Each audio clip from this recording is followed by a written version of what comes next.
Right breaking చూస్తున్నాం. GHMC council సమావేశం గందరగోళంగా సాగుతోంది. వందే మాతరం పాడితేనే దేశంలో ఉండాలని భారతీయ జనతా పార్టీ కార్పొరేటర్ తెలిపారు. దానిపై ఎంఐఎం ఆందోళన చేపట్టింది. ఈ క్రమంలో టేబుల్స్ ఎక్కి నానా హంగామా సృష్టించారు. మార్షల్స్ రంగంలోకి దిగారు. అయినా మజ్లీస్ బీజేపీ సభ్యుల మధ్య తోపులాట మాత్రం ఆగలేదు. వందే మాతరం జయ జయ హే తెలంగాణ గీతాలాపన సమయంలో ఎంఐఎం కార్పొరేటర్ కూర్చొనే ఉన్నారు. నిలబడకుండా అవమానించారంటూ భారతీయ జనతా పార్టీ సభ్యులు తీవ్ర అభ్యంతరం వ్యక్తం చేశారు.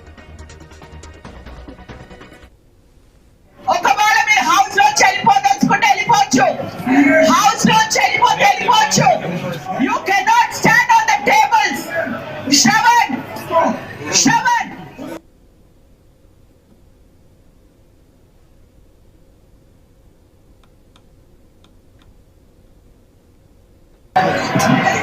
Marshals will pick up everybody who are on the tables.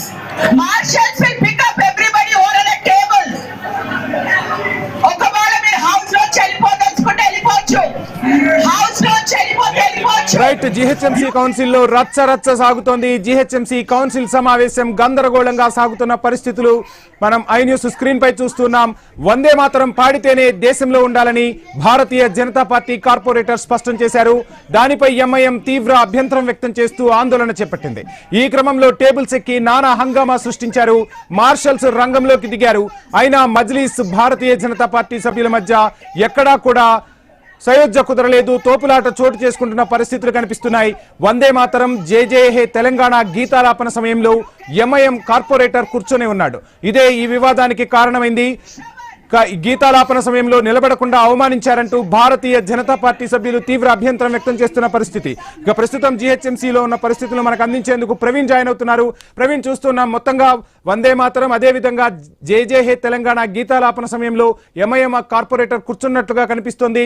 ఇప్పటికైనా ఆ గందరగోళ పరిస్థితులు సద్దుమణిగాయా? ఏం జరుగుతోంది లోపల?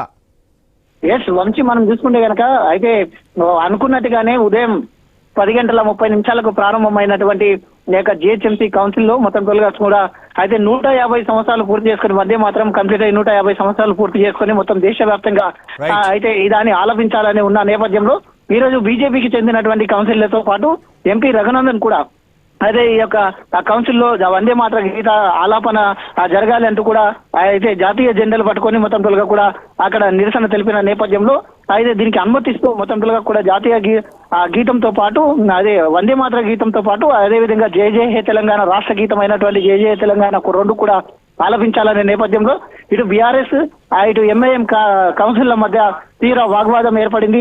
ఆ వాగ్వాదం మధ్యలోనే మొత్తం కూడా అయితే వందే మాత్ర గీతాన్ని ఆలపించడం జరిగింది. అదేవిధంగా జయ జయ హే తెలంగాణ కూడా ఆలపించడం జరిగింది. ఈ సమయం లోపల ఎంఐఎం అయితే కౌన్సిల్ మొత్తం కూడా ఈ యొక్క వందే మాత్ర గీతం ఆలపించేటప్పుడు మొత్తం అక్కడే కూర్చొని అయితే కూర్చోవడం పట్ల మొత్తం బీఆర్ఎస్ కి చెందినటువంటి ఏదైతే కౌన్సిల్ ఉన్నారో వాళ్ళందరూ కూడా తీవ్ర అసమానం వ్యక్తం చేశారు. అదేవిధంగా భారతదేశంలో ఉండే ప్రతి ఒక్కరు కూడా వందే మాత్ర గీతాన్ని ఆలపించాలంటూ కూడా చెప్పడంతో తీవ్ర వాగ్వాదం ఏర్పడింది. ఒకేసారిగా టేబుల్ పైకి ఎక్కేసి మొత్తం కూడా వివాదాలు చేస్తూ మొత్తం వాగ్వాదానికి దిగినటువంటి పరిస్థితుల్లో అక్కడ ఉన్నటువంటి మార్షల్స్ ని కూడా పిలవడం జరిగింది. మార్షల్స్ రాకతో అయితే సద్దుమణిగినట్టుగా తెలుస్తుంది.